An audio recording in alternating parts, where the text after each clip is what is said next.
انشاءاللہ ہمارے مراد آباد سے اور تشریف لائے ہوئے علماء اکرام کے آپ بیانات سے مستفیض ہوں گے. السلام علیکم ورحمۃ اللہ. اپنے ہی نہیں جو نبیوں کے سردار کی باتیں کرتے ہیں, دشمن بھی میرے آقا کے کردار کی باتیں کرتے ہیں, دشمن بھی میرے آقا کے کردار کی باتیں کرتے ہیں. اپنے ہی نہیں جو نبیوں کے سردار کی باتیں کرتے ہیں, دشمن بھی میرے آقا کے کردار کی باتیں کرتے ہیں, دشمن بھی میرے آقا کے کردار کی باتیں کرتے ہیں. وہ ہوں گے اور جو جنت کے گلزار کی باتیں کرتے ہیں, وہ ہوں گے اور جو جنت کے گلزار کی باتیں کرتے ہیں, گلزار کی باتیں کرتے ہیں. ہم ہیں آقا کے دیوانے, سرکار کی باتیں کرتے ہیں, دشمن بھی میرے آقا کے کردار کی باتیں کرتے ہیں, دشمن بھی میرے آقا کے کردار کی باتیں کرتے ہیں. آنکھوں کے سامنے آ جائے سب جلوے گنبد خضرا کے, آنکھوں کے سامنے آ جائے سب جلوے گنبد خضرا کے, سب جلوے گنبد خضرا کے. جب لوگ کہیں بھی طیبہ کے بازار کی باتیں کرتے ہیں, دشمن بھی میرے آقا کے کردار کی باتیں کرتے ہیں, دشمن بھی میرے آقا کے کردار کی باتیں کرتے ہیں. اپنے ہی نہیں جو نبیوں کے سردار کی باتیں کرتے ہیں, دشمن بھی میرے آقا کے کردار کی باتیں کرتے ہیں, دشمن بھی میرے آقا کے کردار کی باتیں کرتے ہیں. والشمس کہیں واللیل کہیں والفجر کہیں پہ فرما کر, والشمس کہیں واللیل کہیں والفجر کہیں پہ فرما کر, والفجر کہیں پہ فرما کر. قرآن میں رب تعالی بھی خود یار کی باتیں کرتے ہیں, دشمن بھی میرے آقا کے کردار کی باتیں کرتے ہیں, دشمن بھی میرے آقا کے کردار کی باتیں کرتے ہیں. ہر سمت جمال ہے آقا کا, جا کر تو دیکھو مدینے میں, ہر سمت جمال ہے آقا کا, جا کر تو دیکھو مدینے میں, جا کر تو دیکھو مدینے میں. طیبہ کی در و دیوار سبھی, طیبہ کی در و دیوار سبھی خود یار کی باتیں کرتے ہیں, دشمن بھی میرے آقا کے کردار کی باتیں کرتے ہیں, دشمن بھی میرے آقا کے کردار کی باتیں کرتے ہیں. اپنے ہی نہیں جو نبیوں کے سردار کی باتیں کرتے ہیں, دشمن بھی میرے آقا کے کردار کی باتیں کرتے ہیں, دشمن بھی میرے آقا کے کردار کی باتیں کرتے ہیں. السلام علیکم.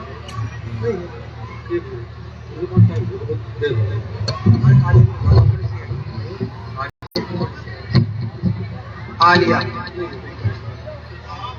تھوڑی سی ہے, بٹھا دو یہاں. بھائی اب آپ بہت ہی ادب و احترام کے ساتھ جو حضرات کھڑے ہوئے ہیں وہ تشریف فرما ہو جائیں, اور اس بات کا ثبوت دے کہ افغان پور کی عوام کس طریقے سے علماء کا اکرام کرتی ہے, کیسے افغان پور کی عوام علماء کے خطابات کو سنتی ہے, کیسے بالکل یکسوئی کے ساتھ اور ہماتن گوش ہو کر علماء کرام کے بیانات کو کیسے سنتی ہے, تاکہ مراد آباد جیسے شہر سے جو حضرات آئے ہوئے ہیں, حضرت مولانا سلیمان صاحب دامت برکاتہم العالیہ یہاں ابھی ہمارے سامنے تشریف فرما ہے. انشاءاللہ 1-2 سیکنڈ کے بعد 1-2 منٹ کے بعد ہی آپ کے سامنے یہاں تشریف لا رہے ہیں. اس سے پہلے میں آپ سے گزارش کر رہا ہوں کہ آپ جو حضرات ادھر ادھر بیٹھے ہوئے ہیں وہ آ کر کے جلسہ گاہ میں اندر تشریف لے آئے, وہاں بیٹھ جائے اور حضرت کا پرمغز خطاب ہوگا, کیا بیان ہوگا, کیا چیزیں ہمیں بتائی جائیں گی, سمجھائی جائیں گی, وہ بغور سماعت فرمائے انشاءاللہ. حضرت والا اب تشریف لا رہے ہیں. آپ حضرات یکسوئی کے ساتھ ہمہ جہت ہو کر کے, ہمہ تنگوش ہو کر کے بالکل یکسوئی کے ساتھ بیٹھ جائیں. حضرت مولانا سلیمان صاحب دامت برکاتہم العالیہ مراد آباد شاہی وہاں سے تشریف لائے.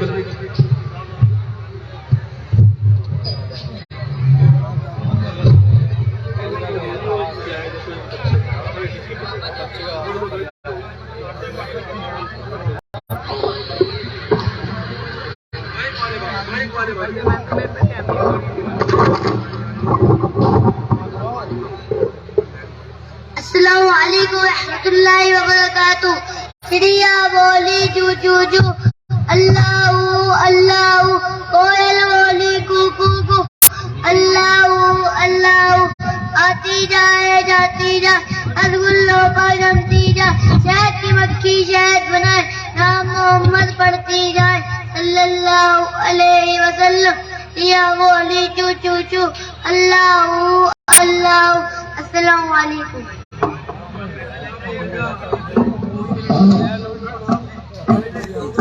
بس اب آپ کے سامنے روبرو ہے حضرت والا.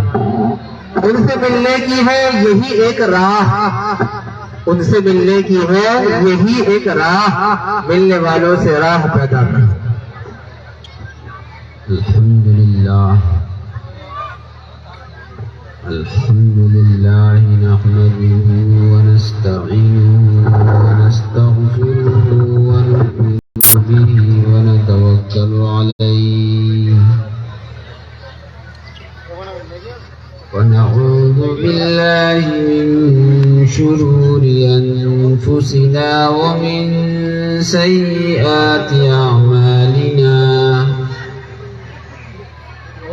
من يهده الله فلا مضل له ومن يضلله فلا هادي له ونشهد أن لا إله إلا الله وحده لا شريك له ونشهد أن سيدنا وسندنا وإمامنا ومولانا محمدا عبده ورسوله وصلى الله تعالى على خير خلقه محمد وعلى آله وصحبه وبارك وسلم تسليما كثيرا كثيرا.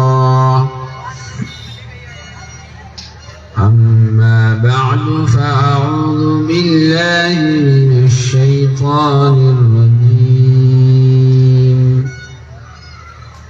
بسم الله الرحمن الرحيم. إن هذا القرآن يهدي للتي هي أقوم. صدق الله مولانا العلي العظيم. وقال رسول الله صلى الله عليه وسلم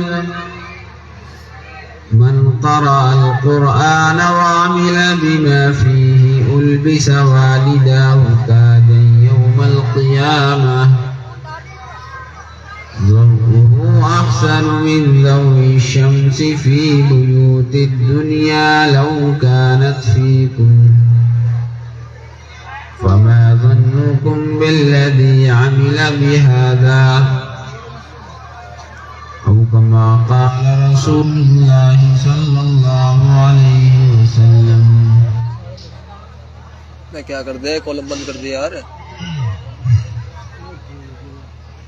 اسٹیج پر رونق افروز علماء دام بند ہو گئی کالم دونوں ہی جان فضلا معزز شخصیات اور سامنے بیٹھے ہوئے انتہائی عظمت و احترام کے حامل تمام ہی سامعین حضرات، پیارے بچوں،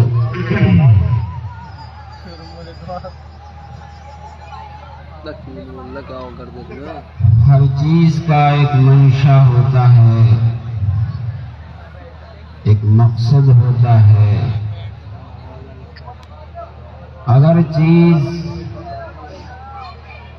اپنے منشا سے اور اپنے مقصد سے ہٹ جاتی ہے تو پھر وہ چیز بیکار ہو جاتی ہے۔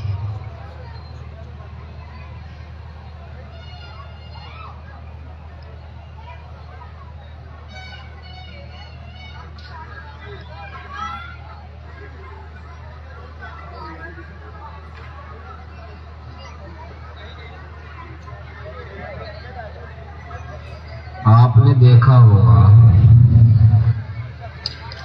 کبھی انسان کا جسم اور اس کا کوئی حصہ بیکار ہو جاتا ہے اور ڈاکٹر یہ تجویز کرتے ہیں کہ اب جسم کے اس حصے کو آپ ساتھ نہیں رکھ سکتے، اس لیے کہ اس نے اپنا کام کرنا چھوڑ دیا ہے۔ اب اس حصے کو جس نے اپنا کام کرنا چھوڑ دیا ہے، جب اس نے کام کرنا چھوڑ دیا تو اب اس کو آپ ساتھ نہیں رکھ سکتے، اس کو جسم سے الگ کرنا پڑے۔ انسان جب تک جسم میں جان ہے، روح ہے، یہ جسم و جان کام کر رہے ہوتے ہیں، سب لوگ محبت سے پیار کرتے ہیں، قریب بیٹھتے ہیں، ایک دوسرے کے ساتھ ملتے اور جلتے ہیں، ہم نوالا اور ہم پیالہ ہوتے ہیں۔ لیکن جیسے ہی جسم سے روح نکلی تو وہ انتہائی قریبی دوست بھی ذرا دور اٹھ کر کے بیٹھ جاتا ہے۔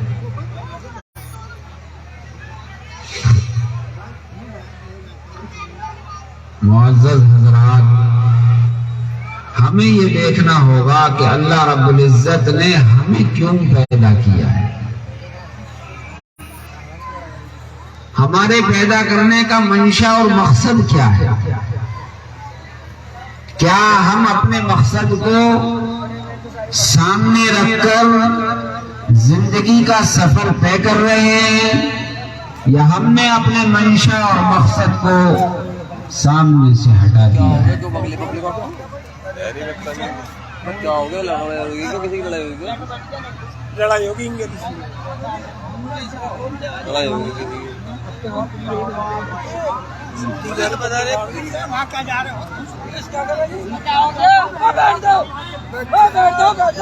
بھائی بیٹھ جائیں، باہر تشریف رکھے بھائی، آپ تشریف رکھے، سرساری پروگرام ہے اور فتویٰ ہونے والی ہے، انشاءاللہ دعا ہوگی۔ آپ بس ہاں تشریف رکھے، بچوں کی دستار بندی، اس کے بعد دعا ہو جائے گی انشاءاللہ۔ بھائی باہر جا کر ماحول خراب نہ کریں، وہ حضرات جو ذمہ دار حضرات ہیں وہ بات کر لیں گے۔ دیکھیے میں عرض یہ کر رہا تھا کہ ہر چیز کا ایک منشا اور مقصد ہوتا ہے۔ انسانوں کو پیدا کرنے والے نے بھائی آپ حضرات سے ادب کے ساتھ درخواست ہے کہ آپ جلسہ گاہ میں تشریف رکھیں، وہ صرف معلومات کرنے آئے ہیں پروگرام کے حساب سے کہ پروگرام کیسے چل رہا ہے، کوئی پریشانی تو نہیں ہے۔ آپ اندر آ جاؤ، آپ پہلے بھیڑ لگا لیتے ہیں پتہ نہیں کیوں، جس کو کوئی مطلب نہیں، جس کو بات نہیں کرنی، جو ذمہ دار ہے وہ خود مل لیتے ہیں۔ آپ اندر تشریف لے آؤ اور وہ چلے گئے ہیں۔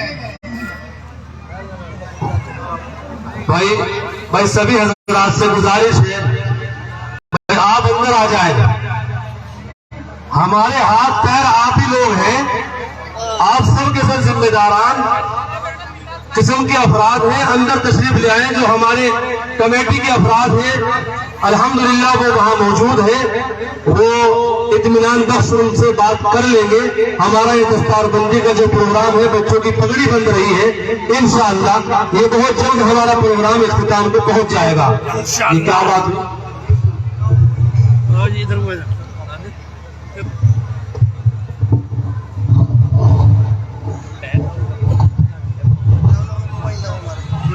ہلو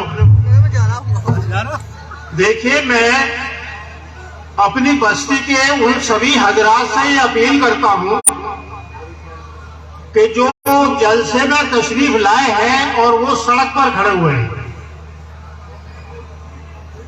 آپ کو یہ معلوم ہے کہ آج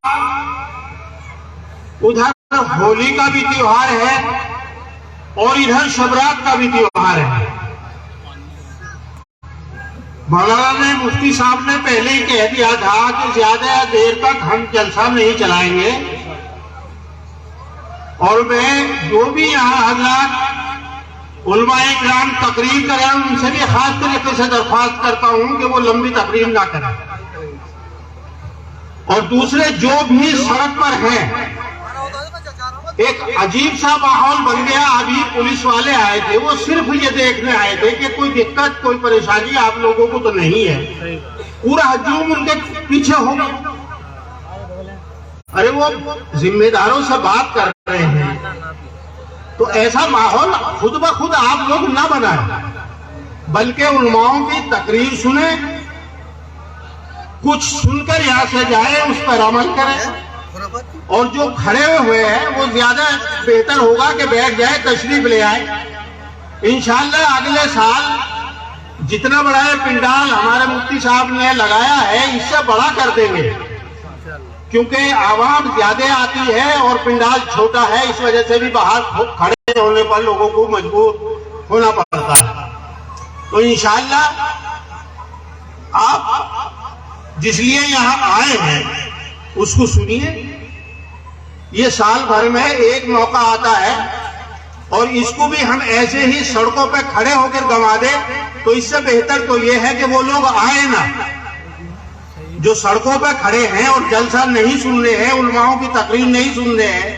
بچوں کے پروگرام نہیں سن رہے ہیں اور وہاں صرف سڑکوں پر کھڑے ہوئے ہیں تو وہ نہ آئے تو بہتر ہے اور آئے ہیں تو وہ اندر آ جائے ایک بھی شخص باہر نہ آئے میں ابھی باہر آ رہا ہوں اور آپ کو دیکھتا ہوں کہ کون کون آدمی وہاں باہر کھڑے ہوئے ہیں ان کو سب کو اندر لیں گے ہم اور گیٹ بند کر دیں گے اور باقی سے کہہ دیں گے کہ اپنے گھر کو جاؤ اور بلکہ پولیس والوں سے کہہ دیں گے کہ انہیں بھگاؤ جو یہاں باہر کھڑے ہوئے ہیں یہ نظام خراب کر رہے ہیں ہمارے جلسے کا یہ اچھی بات نہیں ہے شرم آنی چاہیے آپ لوگوں کو کہ جلسہ سننے آئے ہیں رات خراب کرنے آئے ہیں اور پھر آپ سڑکوں پہ کھڑے ہیں یہ کوئی تہذیب نہیں ہے تو میں پھر دوبارہ سے آپ لوگوں سے درخواست کرتا ہوں کہ جو بھی سڑک پر ہے وہ اندر جلسے گاہ میں آ جائے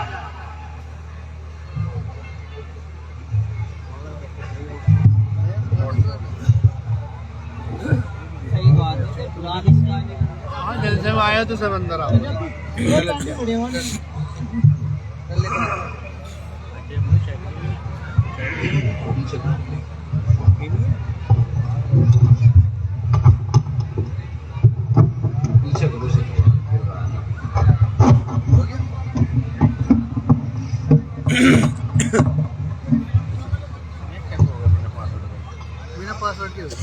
درود شریف پڑھیں اللہم صلی علی سیدنا محمد وعلی آل سیدنا ومولانا محمد وبارک وسلم معزز حاضرین میں یہ عرض کر رہا تھا کہ اللہ تعالیٰ نے ہمیں پیدا کیا ہے ایک خاص مقصد کے لیے اللہ نے یوں تو بہت سی مخلوق بنائی ہے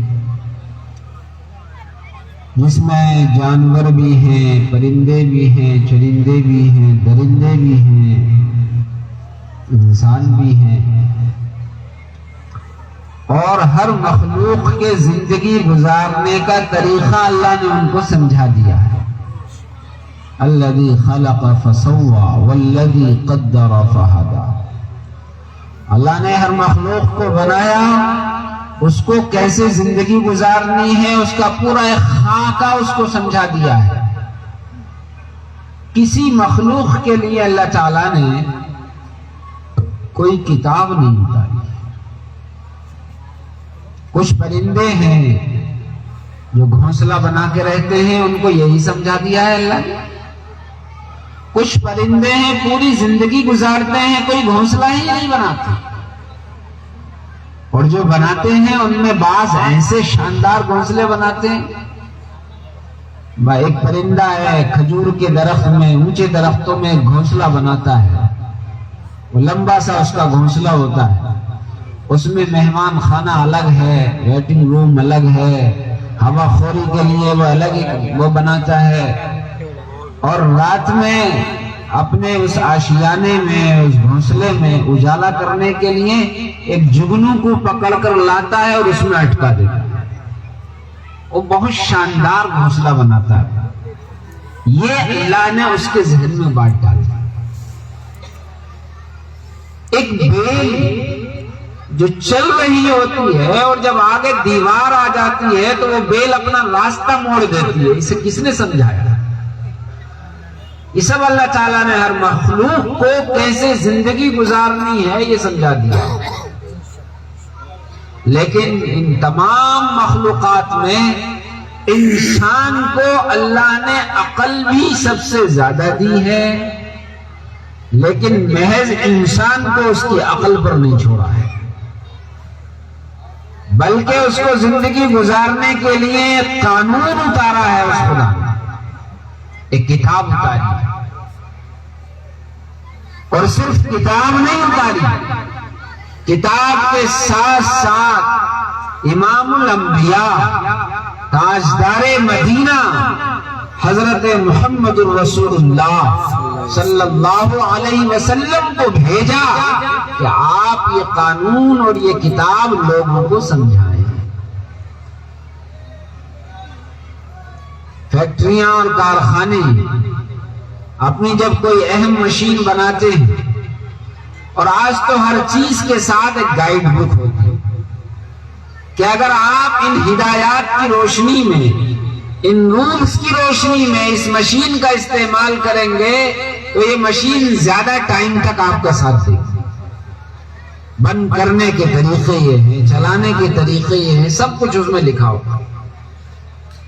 لیکن اب تو یہ ہوتا ہے جب کوئی بہت زیادہ نازک اور اہم مشین ہوتی ہے تو تنہا وہ فیکٹریاں اور کارخانے گائیڈ بک پر بھروسہ نہیں کرتے، بلکہ ساتھ میں اس کا انجینئر بھیجا جاتا ہے. وہ وہاں جاتا ہے، ان کو سمجھاتا ہے. جب وہ مطمئن ہو جاتے ہیں کہ ہاں ہم اس مشین کو چلانے اور بند کرنے کا اور اس کے استعمال کا طریقہ سیکھ چکے ہیں، تب وہ انجینئر کہتا ہے آپ اس پہ سگنیچر کیجئے، میری سیلری اسی پر رکھیے. اللہ تعالیٰ نے جتنی بھی مخلوق بنائی ہیں ان سب میں سب سے زیادہ اہم اور سب سے زیادہ نازک مشین جو بنائی ہے وہ اللہ نے انسان کی بنائی. اس لیے انسان کو تنہا ایک گائیڈ بک پر چھوڑا نہیں ہے، ایک رہنما کتاب پر نہیں چھوڑا ہے، بلکہ کتاب بھی اتاری ہے اور کتاب سمجھانے والا بھی بھیجا ہے. کتاب بھی آخری کتاب، کلام الہی، کہ اس کتاب سے جس کی نسبت ہو جائے وہ دنیا میں، پوری دنیا میں اس کا مقام بلند ہو جائے. انسان تو چھوڑیے، وہ غار، جس غار میں سب سے پہلی مرتبہ وہ کتاب نازل ہونا شروع ہوئی، اس غار کا مقام دنیا کے سارے غاروں میں بلند ہے. کوئی حاجی حج کو جاتا ہے، وہ غار ہرا نہ دیکھے یہ ہو نہیں سکتا. چاہے اوپر نہ بھی چڑھ سکے تو نیچے تک ہی جاتا ہے، کچھ تو دیکھیں. کیوں بھائی؟ وہ غار تو جب سے وہ پہاڑی سلسلہ کا بنا ہوا تھا کوئی نہیں جانتا تھا، لیکن جب اس کتاب کو نسبت ہوئی کتاب الہی سے، کلام الہی سے، اور اس کتاب کو نسبت ہوئی میرے آقا حضرت محمد الرسول اللہ صلی اللہ علیہ وسلم سے، تو یہ غار سارے غاروں کا سردار ہو گیا۔ میرے دوستو، بزرگوں، آپ اور ہم وہ ہیں کہ ہمیں اسی کتاب الہی سے نسبت ہے اور ہمیں اسی آخری نبی سے نسبت ہے۔ یہ کتاب ہمارے لیے رہنما کتاب ہے کہ ہمیں زندگی کیسے گزارنا۔ ایک بات بتاؤ،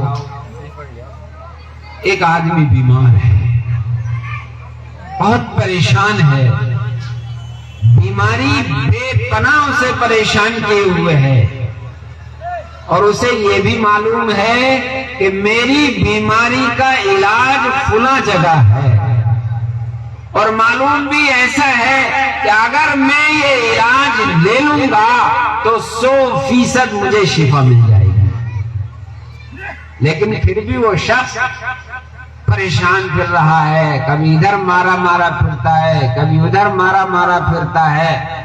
لوگ کہتے ہیں بھائی تجھے معلوم بھی ہے تیرا علاج یہ ہے، تیری دوا یہ ہے، پھر روتا کیوں پھر رہا ہے؟ اور اس کو لینے کے بعد شفا بھی یقینی ہے، لیکن پھر بھی روتا پھر رہا ہے۔ لوگ اسے بیوقوف کہیں گے نہیں کہیں گے؟ یقیناً بیوقوف کہیں گے۔ ہمارا اور آپ کا حال بھی آج کچھ ایسا ہی ہے، ہر طرف یہ صدائیں لگ رہی ہیں، امت پریشان ہے، بے حال ہے، رو رہی ہے، ذلت و خواری میں مبتلا ہے، اور اس امت کو یہ بھی معلوم ہے کہ ہماری ذلت و خواری کا علاج، ہماری اس پریشانی کا علاج، ہماری اس بیماری کا علاج موجود ہے، اور اس میں شفا بھی یقینی ہے۔ ایک مرتبہ زمین اپنی جگہ سے ہٹ سکتی ہے، آسمان اپنی جگہ سے ہٹ سکتا ہے، لیکن میرے خدا کا یہ اتارا ہوا کلام اپنی جگہ سے نہیں ہٹ سکتا۔ ہم اگر اس سے وہ شفا کے نسخے حاصل نہ کریں گے تو یہ ہمارا ہی قصور ہے۔ میں نے ایک آیت کریمہ پڑھی تھی، اور وقت بھی کافی ہو گیا ہے، ہم تو کافی دیر سے منتظر تھے کہ جلدی سے آپ کے سامنے روبرو ہوں، کچھ باتیں کریں اور چلے جائیں۔ یہ قرآن، اللہ تعالیٰ کہتا ہے یہ قرآن بالکل سیدھا راستہ دکھاتا ہے، یہدی للتی ہی اقوم، ایسا راستہ دکھاتا ہے کہ اگر ہم اس پر چلنا شروع کر دیں تو اس راہ میں کوئی کھٹکا نہیں ہے، کہیں کوئی کھٹکا نہیں۔ ایک مرتبہ امیر المومنین حضرت عمر بن الخطاب رضی اللہ تعالی عنہ اپنے ساتھ میں ایک بڑے مجمع کے ساتھ مکے کی سرزمین سے گزر رہے تھے۔ آپ ایک جگہ ٹھہر گئے اور اس وادی کو غور سے دیکھنے لگے، تو لوگوں نے کہا کہ حضرت گرمی بہت زیادہ ہے، مجمع تنگی محسوس کر رہا ہے، آخر کیا بات پیش آئی؟ تو حضرت نے کہا کہ یہ وہ جگہ ہے زمانے جاہلیت میں نبی سے جڑنے سے پہلے، کلام الہی کو ماننے سے پہلے، زمانے جاہلیت میں اس جگہ میں، اس وادی میں اپنے اونٹوں کو چرانے کے لیے آتا تھا۔ جب میں شام کو گھر جاتا تو میرے والد خطاب مجھ سے کہتے، عمر تو ان اونٹوں کو بھوکے پیٹ لے آیا، تجھے اونٹ چرانے کا سلیقہ نہیں؟ اور یہ کہنے کے بعد امیر المومنین حضرت عمر بن الخطاب رضی اللہ تعالیٰ عنہ فرمانے لگے، اعزنا اللہ بہذہ الملت والدین، یہی وہ عمر ہے جسے اونٹ چرانے کا سلیقہ نہیں آتا تھا، آج اس قرآن کی بدولت، اس دین و ایمان کی بدولت، نبی سے نسبت جڑ جانے کی بدولت، آج اسی عمر کے ہاتھ میں اس خالق کائنات نے پوری امت کی باپ ڈور دے رکھی۔ ایک موقع پر مکے کے ایک جنگلات کے گورنر تھے، انہیں حضرت نے مدینے میں دیکھا تو پوچھا آپ یہاں ہو اور وہاں نظام کون سنبھال رہا ہے؟ تو کہا ابن ابزہ کو میں ذمہ داری دے کر آیا۔ پوچھا ابن ابزہ کون ہے؟ کہنے لگے ابن ابزہ ہمارے آزاد کردہ غلام ہے۔ کہا غلام کو آپ نے یہ ذمہ داری دے دی؟ کہا اس لیے دی ہے کہ وہ کتاب اللہ کو سب سے زیادہ جاننے والے ہیں، اس لیے میں نے ان کو جنگلات کا ناظم بنایا۔ تو حضرت عمر بن خطاب رضی اللہ تعالیٰ عنہ فرمانے لگے سچ کہا میرے آقا نے، ان اللہ یرفع بہذا الکتاب اقواما ویضع بہ آخرین، کہ اللہ تعالیٰ اس کتاب کے ذریعے کتنے لوگوں کو عزت دے گا، سربلندی دے گا، اور کتنے ہی لوگ اس کتاب کو چھوڑنے کی وجہ سے ذلیل و خوار و رسوا۔ فرمایا رسول اللہ صلی اللہ علیہ وسلم نے میں کیا بتاؤں آپ کو، من قرأ القرآن وعمل بما فیہ، جو اس قرآن کو پڑھ لے،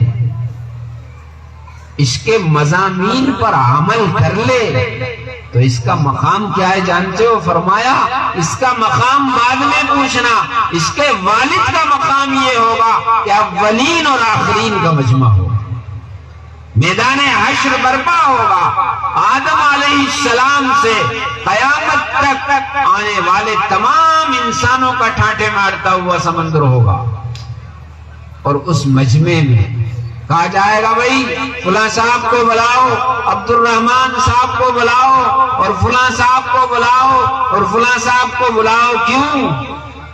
انہیں اعزاز سے نوازا جائے، انہیں اعزازی ڈگری دی جائے گی، اور ایسا اعزاز دیا جائے گا کہ اس اعزاز کو تمام انسان اپنی آنکھوں سے دیکھ رہے ہوں، اور اس طرح دیکھ رہے ہوں گے جس طرح ہم اس دنیا میں ایک ایک مرد عورت، ایک ایک بچہ اور بچی چاند اور سورج کو اپنی آنکھوں سے دیکھتے ہیں، ایسے اس اعزاز کو ہم دیکھ رہے ہیں۔ کون ہوں گے؟ کہا وہ شخص جس نے قرآن کو پڑھا اور اسے عمل کیا، اس کے والدین کو بلاؤ، انہیں تاج پہناؤ عزت کا، سربلندی کا، اعزاز دو، تاج ایسا ہوگا۔ اور نبی علیہ السلام نے ارشاد فرمایا ضوءہ احسن من ضوء الشمس، اس تاج کی روشنی اس سورج کو جو دنیا میں ہے، فرمایا رسول اللہ صلی اللہ علیہ وسلم نے یہ بتاؤ اگر یہ سورج تمہارے گھر میں، تمہاری حویلی میں لگا دیا جائے تو کیا عالم برپا کرے گا؟ کہا وہ سورج جو تمہارے گھر میں لگا دیا جائے اس کے مقابلے میں والدین کا تاج زیادہ حسین اور خوبصورت ہوگا۔ سورج کو آدمی دیکھ نہیں سکتا، آنکھیں خیرہ ہو جاتی ہیں، چکا چوند ہو جاتی ہے، لیکن والدین کو جو تاج پہنایا جائے گا آدمی دیکھتا رہے گا اور دیکھتا ہی رہ جائے گا، جتنا دیکھے گا حسن بڑھتا چلا جائے گا۔ فرمایا ضوءہ احسن من ضوء الشمس فی بیوت الدنیا لو کانت فی، پھر فرمایا فما ظنکم بالذی عمل بہذا، اب بتاؤ تمہارا کیا خیال ہے اس شخص کے بارے میں جس نے خود قرآن کو پڑھا ہوگا اور خود قرآن پر عمل کیا۔ یہ تو والد کے لیے ہے، یہ کتاب الہی اس شفیق پروردگار نے اپنے ہر بندے اور بندی کے نام ایک محبت بھرا خط بھیجا ہے، ہر بندے اور بندی کے نام محبت بھرا خط بھیجا ہے۔ ضرورت اس بات کی ہے کہ ہم اس خط کو پڑھیں کہ صاحب ہم تو عربی نہیں جانتے، ہم عربی سے واقف نہیں ہیں، تو کوئی بات نہیں۔ ایک بات بتاؤ، اگر امریکہ سے خط آئے کہ صاحب افغان پور کے لوگوں فلاں آدمی کے نام امریکہ سے خط آیا ہے اور بہت ہی اہم خط آیا ہے اور انگریزی زبان میں ہے اور زبان یار من ترکی و من ترکی نمی دانم، ایسا نہیں ہو سکتا کہ میں تو انگریزی نہیں جانتا اب کیا ہو، اسے چین نہیں آئے گا. وہ اس خط کو لے گا، خود پڑھنا جانتا ہے خود پڑھے گا، اور خود پڑھنا نہیں جانتا ہے گاؤں میں ہر شخص کے پاس پہنچے گا جو انگریزی جانتا ہوگا. جب تک اس کے ایک ایک حرف کو سمجھ نہیں لے گا چین سے اسے نیند نہیں آئے. تو بھائی یہ قرآن تو رب العالمین کی طرف سے بھیجا ہوا ہے، پیار بھرا خط ہے، تنزیل من رب العالمین، پیار بھرا محبت بھرا خط ہے کہ ہم اس کو پڑھیں اور اس کو سمجھیں. اس میں ہے کیا؟ اس میں کیا ہے؟ ہم یہ سمجھتے ہیں بس اس میں نماز پڑھنے کا طریقہ ہے، اس میں روزہ رکھنے کا طریقہ ہے، بھائی اس میں حج کرنے کا طریقہ ہے، اس میں زکوٰۃ دینے کا طریقہ، اور بس ختم. اس میں یہ ہے کہ تمہیں شادی کیسے کرنی ہے، تمہیں عقیقہ کیسے کرنا ہے، تمہیں بچے کی تربیت کیسے کرنی ہے، بچے کی تعلیم کا کیسے لحاظ کرنا ہے، تمہیں اپنے پڑوسیوں کے ساتھ کیسے معاملات کرنے ہیں، تمہیں بزنس کیسے کرنا ہے، تمہیں تجارت کو کیسے فروغ دینا ہے، اپنی معاشیات کو کیسے آگے بڑھانا ہے، تم بستی میں ہو تمہیں رفعت بلندی کیسے حاصل کرنا ہے. یہ ہے اس میں. یہ پتہ نہیں کس نے ذہن میں ڈال دیا ہے کہ بھائی قرآن کا معاملہ تو یہ دین پر چلو گے، قرآن پر چلو گے، آخرت میں ثواب ملے گا، جنت مل جائے گی. ارے بھائی دنیا کو بھی تو دیکھنا ہے. یہ کسی شیطان نے ہمارے ذہن میں ڈال دیا ہے کہ قرآن کا معاملہ تو بس آخرت کے تعلق سے ہے اور دنیا کا تو جو ہماری سمجھ میں آئے گا وہ ہم کریں گے. نہیں، یہ قرآن دستور حیات ہے، دستور زندگی ہے کہ تمہیں اپنی زندگی کو کیسے گزارنا ہے، تمہیں اپنے گھر کے ماحول کو کیسے پیار بھرا ماحول بنانا ہے، کیسے تمہارے گھروں میں شبنم جیسی ٹھنڈک آ جائے، ایک دوسرے کے لیے کیسے ایک دوسرے کے لیے بچنا سیکھے، اخلاق سیکھے، آداب سیکھے، معاملات سیکھے. یہ سب کچھ اس قرآن کریم میں ہے. وقت نہیں ہے، میں مختصر وقت میں اپنی بات کو کہہ کر آپ حضرات سے رخصت ہو جاؤں گا. اس وقت ہمارا مسئلہ، ہمارے معاشرے، ہماری سوسائٹی، ہمارے سماج کا سب سے گمبھیر، سب سے پیچیدہ اور سب سے زیادہ چنتا جنک جو مسئلہ بنا ہوا ہے وہ ہماری شادیاں ہیں. انسان اس لیے کماتا ہے کہ مجھے اپنے بچوں کی شادی کرنی ہے. اور آج اگر آپ حلال و حرام کی تہ میں جائیں تو بہت بڑا اس میں اس بات کا یہ نکل کر کے آئے گا کہ اس حلال و حرام کی بہت بڑی وجہ یہ مہنگی شادیاں ہیں.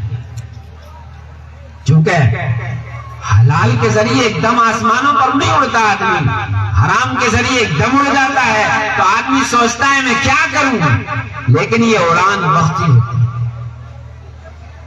میرے دوستوں اور بزرگوں، شادی زندگی کی ضرورت تو ہے، ضرورت زندگی ہے، مقصد زندگی نہیں.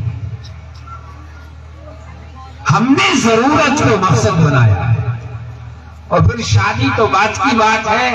شادی سے پہلے 10 شادیاں ہوتی ہیں، کوئی تقریب چھوٹ نہ جائے. شادی کے موقع پر سب کو راضی کیا جائے گا، سب کو خوش کیا جائے گا. اگر ناراض کیا جائے گا تو وہ اپنے رب کو اور رسول اللہ. شادی کے موقع پر صرف لڑکی والا ہی پریشان نہیں ہوتا، لڑکے والا بھی پریشان ہے، لڑکے والا بھی گھاٹے میں ہے. ہمیں رسول اللہ نے کیا اصول دیا ہے شادی کے حوالے سے؟ حضور نے فرمایا ان اعظم النکاح برکۃ ایسرہ مؤونہ. حضور نے فرمایا میں بتاؤں سب سے زیادہ برکت والا نکاح کون سا ہے؟ اگر حضور یہ فرما دیتے کہ سب سے زیادہ برکت والا نکاح وہ ہے جسے میں پڑھاؤں تب تو ہم محروم رہ جاتے. قربان جائیے رسول اللہ پر. آپ نے وہ فارمولہ بتایا کہ میرا ایک امتی اگر اس فارمولے پر عمل کر لے تو وہ سب سے زیادہ برکت والا نکاح کرنے والا بن جائے. فرمایا رسول اللہ صلی اللہ علیہ وسلم نے سب سے زیادہ برکت والا نکاح وہ ہے جو سب سے زیادہ کم خرچ والا نکاح. حضور کے ہوتے ہوئے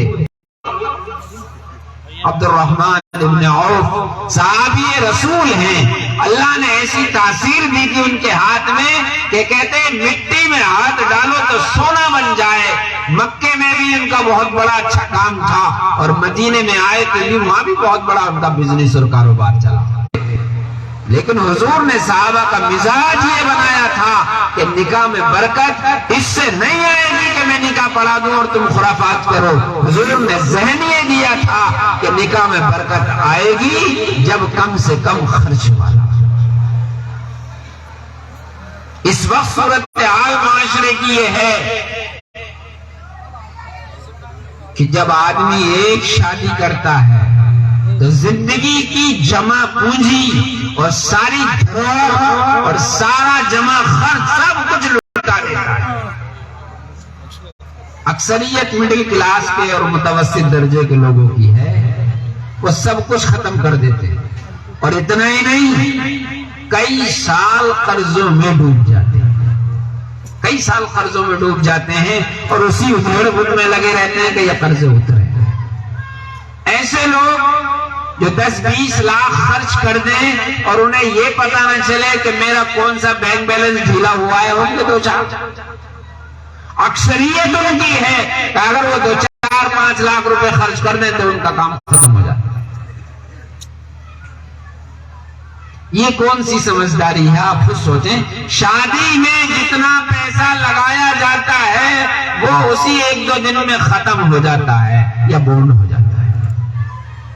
یہ عقل مندی نہیں ہے, یہ سمجھداری نہیں ہے, یہ رسول اللہ کے بتائے ہوئے اور قرآن کے بتائے ہوئے اس طریقے کے خلاف ہے کہ یہ بے عقلی کی بات ہے کہ ساری جمع پونجی, سارا کاروبار, سارا بزنس, تمام تجارت آپ ایک دن کی جھوٹی عزت حاصل کرنے کے لیے سب ختم کر.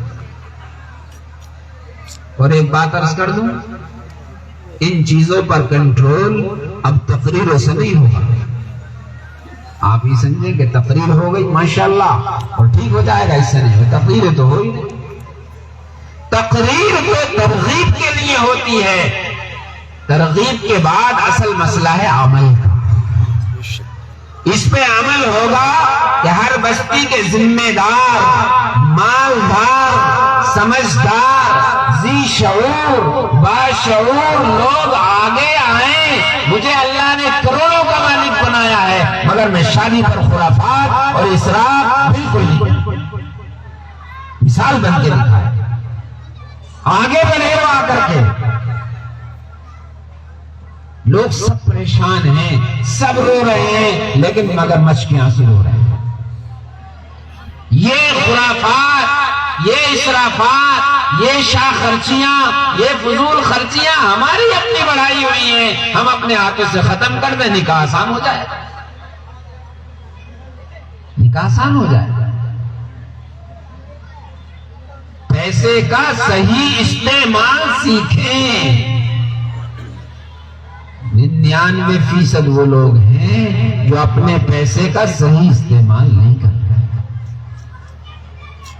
اپنے پیسے کا صحیح استعمال بھول چکے ہیں. وہ یہ سمجھتے ہیں کہ میرا پیسہ, میری مرضی, میں جہاں چاہوں گا.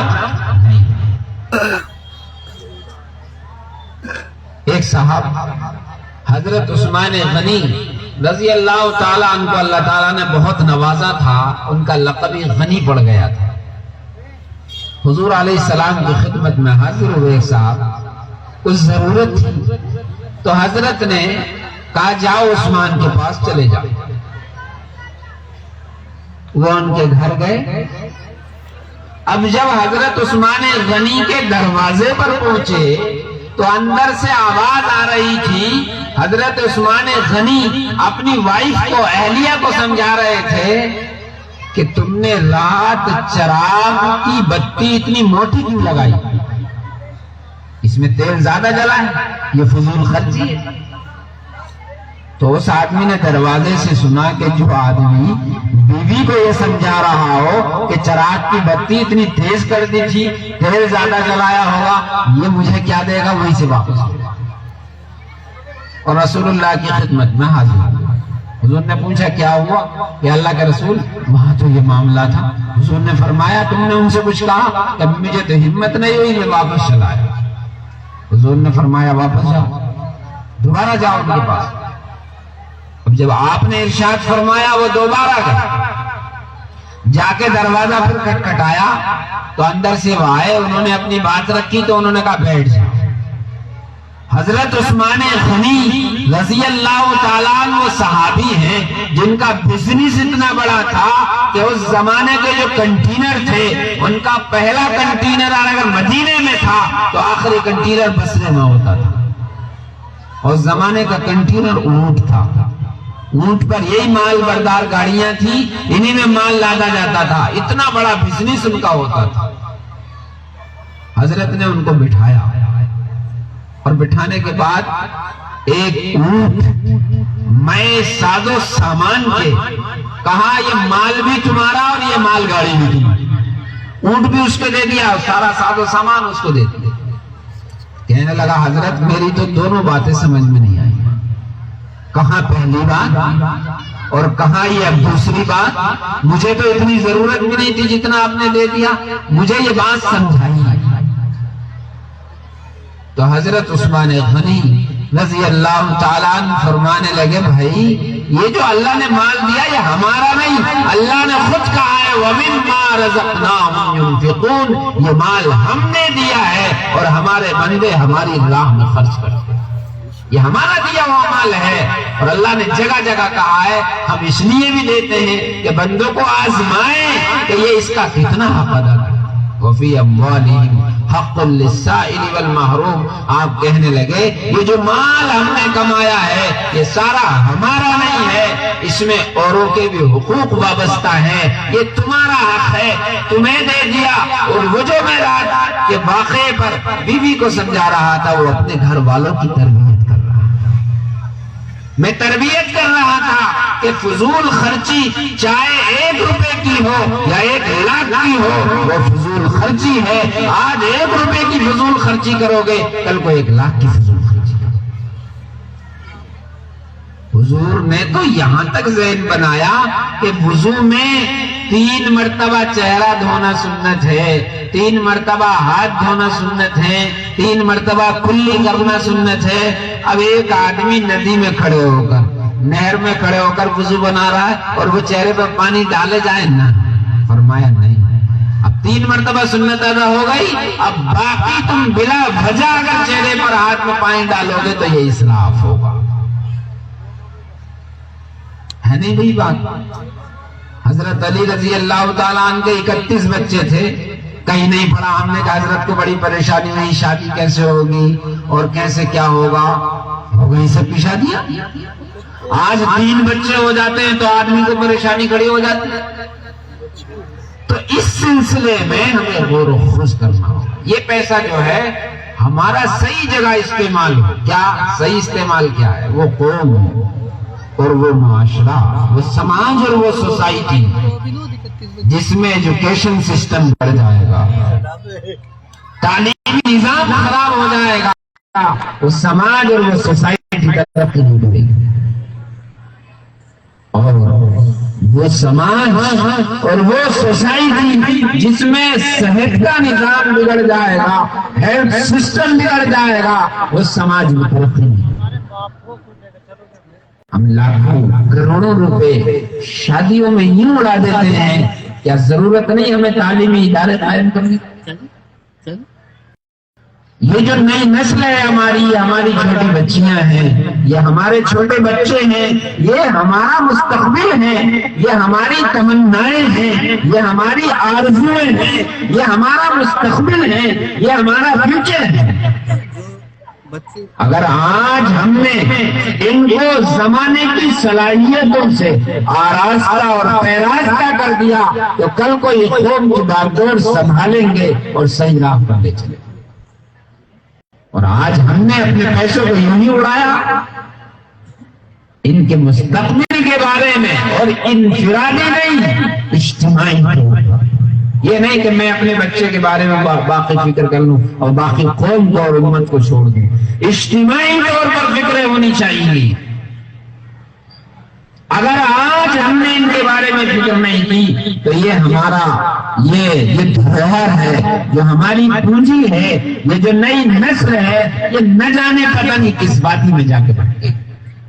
آج دیکھو حالات، واقعات آپ کے اور ہمارے سامنے ہیں۔ ایسے گھرانوں کی بچیاں، اور بچیاں ہی نہیں، اب بچے اور لڑکے بھی مرتد ہو رہے ہیں۔ اس کی وجوہات کیا ہے، غور کرنے کی ضرورت۔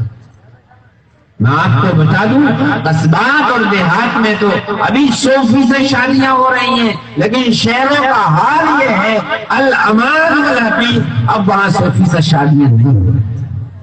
نہ 40-50 لاکھ روپے ہوں گے، نہ شہر میں شادی ہوگی۔ اب کیا ہوگا بتاؤ؟ یہی ہوگا جو ہو رہا سمجھ میں۔ اس لیے ضرورت ہے ہمیں اپنے ایسے تعلیمی لڑکیوں کے لیے غیر مخلوط تعلیمی ادارے بنائیں، ان کے لیے ایک اچھا معقول تربیت کا انتظام کریں، اپنے بچوں کے لیے اچھا تربیت کا انتظام کریں۔ آپ بتاؤ اپنے اس علاقے میں ہم نے کتنے کوچنگ سینٹر کھولے ہوئے ہیں؟ کوئی بھی نہیں۔ ہمارے نوجوان بچے اسٹوڈینٹ ہیں، ان میں صلاحیتیں ہیں، کتنے موٹیویشنل اسپیکر ہیں، کتنے ان کو ذہنی طور پر سمجھانے والے ہیں۔ بھائی ایگزام آ رہا، آج کل ایگزام چل رہے ہیں، ہم نے ان کو کتنی بار جمع کیا ہے، بیٹا دیکھو ایگزام کا طریقہ یہ ہے، اس میں آگے بڑھنے کا طریقہ ہے۔ ہم نے انہیں کتنے خواب دکھائے ہیں، انہیں دن میں خواب دکھانے کی ضرورت ہے، انہیں جمع کرنے کی ضرورت ہے کہ تم یوں آگے بڑھ سکتے ہو، تم یوں ترقی کر سکتے ہو، تم یوں آگے بڑھ کر کے قوم کی خدمت کر سکتے ہو۔ قوم باعث نہیں ہے، صلاح الدین کی کمی قوم میں آج بھی نہیں ہے۔ ضرورت ہے کسی نور الدین زنگی کی جو ان نوجوانوں کو اکٹھا کر کے صحیح راہ دکھا سکے۔ اپنا پیسہ یہاں لگانے کی ضرورت ہے۔ آپ ذمہ دار جو اس بستی میں مفتی صاحب ہیں اور حضرات ہیں جو علوم عصریہ سے واقف ہیں، جو ڈاکٹرز ہیں، انجینئرز ہیں، وکلاء ہیں، یہ جتنے حضرات ہیں اپنے اپنے فیلڈ کو سنبھالیں۔ بتاؤ کتنے لا کے ہم نے کوچنگ سینٹر بنائے ہیں کہ بچے آگے بڑھیں، یہ تیاری کریں، غور کریں۔ یہ ہے پیسہ لگانے کی اور پیسہ کھپانے کی ضرورت۔ ہم میں سے کوئی اچانک بیمار ہو گیا، اب ہمیں سے شہر لے جانا پڑے گا، اتنی بڑی آبادی ہے، ایک آدمی اپنی شادی میں 10 اور 20 لاکھ خرچ کر دیتے ہیں، کیا 2-4 لوگ مل کر ایک اچھا ہاسپٹل نہیں بنا سکتے؟ آج ہاسپٹل کا نام سنتا ہے مریض وہ کانپ جاتا ہے۔ کیوں کانپ جاتا ہے؟ اس لیے کہ لوگوں میں اب خدمت کا جذبہ کم ہے، پیسے کھینچنے کی جو ہے حدیث زیادہ ہے۔ ایسے مخلص حضرات آگے بڑھنے اور اپنے پیسے کو صحیح۔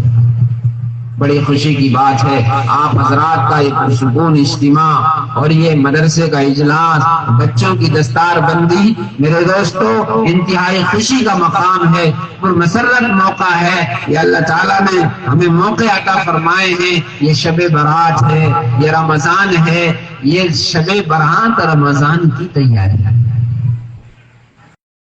شب برات رمضان کی تیاری ہے، رمضان کا الارم ہے۔ یہ دیکھو جب سورج نکلنے والا ہوتا ہے، آج کل 5:19 پر صبح ہو رہی ہے اور سورج نکل رہا ہے آج 6:37 پر، تو سورج نکلے گا ابھی 1 گھنٹے سے بھی کچھ زائد دیر کے بعد۔ لیکن سورج کی آمد کا نتیجہ یہ ہے کہ ابھی 1-1.25 گھنٹے کے بعد سورج نکلے گا، لیکن اس کے آنے سے پہلے رات غائب ہو جائے گا۔ یہ جو رمضان آ رہا ہے، اس کی جو برکات ہیں، اس کے جو ثمرات ہیں وہ محسوس ہونے لگے ہیں۔ شعبان میں اس کے اثرات محسوس ہونے لگتے ہیں۔ یہ شعبان، یہ 15ویں شعبان، یہ رمضان کا اعلان۔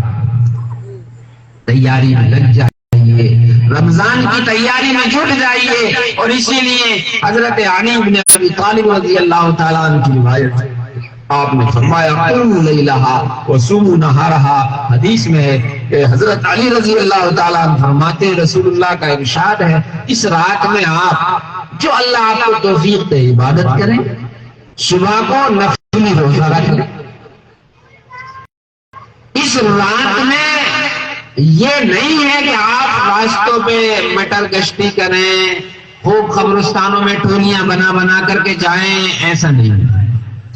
صحابہ کی تاریخ میں نہیں ہے کہ صحابہ قبرستان جاتے رہے ہوں، راستوں میں خوب گشت کرتے پھرتے رہے ہوں۔ پھر ایک واقعہ ملتا ہے، ایک روایت میں اتنا ملتا ہے کہ ایک دن حضرت عائشہ رضی اللہ تعالی عنہا نے دیکھا کہ رسول اللہ اپنے بستر پر نہیں ہے، تو آپ اٹھی اور دیکھا پتنی کہاں چلے گئے۔ تو بقیہ غرقد چونکہ وہیں قریب میں تھا قبرستان، آپ نے دیکھا کہ آپ قبرستان میں کھڑے ہوئے دعا مانگ رہے ہیں کہ اللہ اس کی مغفرت فرما، بخشش فرما، ہماری بھی مغفرت فرما حضور علیہ الصلوۃ والسلام نے۔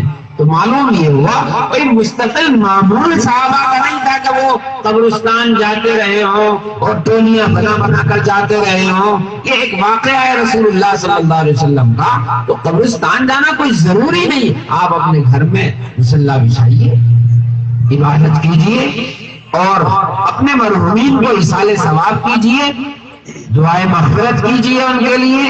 جو کو قرآن پڑھیں تو نفل نماز پڑھیں، پڑھ کر کے اپنے لیے، اپنے بیوی بچوں کے لیے، پورے امت کے لیے، سب کے لیے دعا کریں اور تمام مرحومین کو ایصال ثواب کریں۔ کوئی ضروری نہیں ہے، اور بالخصوص آج کی رات میں آپ حضرات بالکل نہ جائیں۔ جلسہ ختم ہو جائے گا تھوڑی بہت دیر کے بعد مفتی صاحب کا جو نظام ہے، اور پھر اس کے بعد اپنے اپنے گھروں میں جا کر کے عبادت کریں، اللہ سے مانگیں اپنے لیے، پوری امت کے لیے۔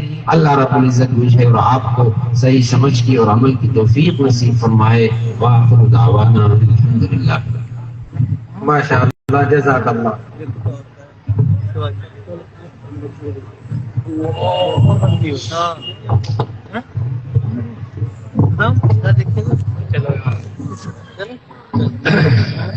بھائی آپ حضرات تھوڑی دیر اور تشریف رکھیں انشاءاللہ۔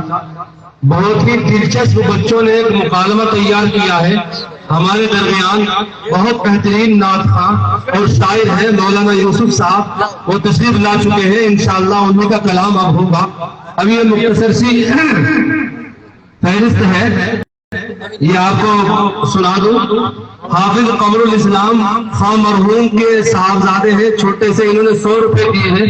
حافظ اکرم خان نے 10,000 روپے، ڈاکٹر رئیس اعظم خان، امیر اعظم خان کی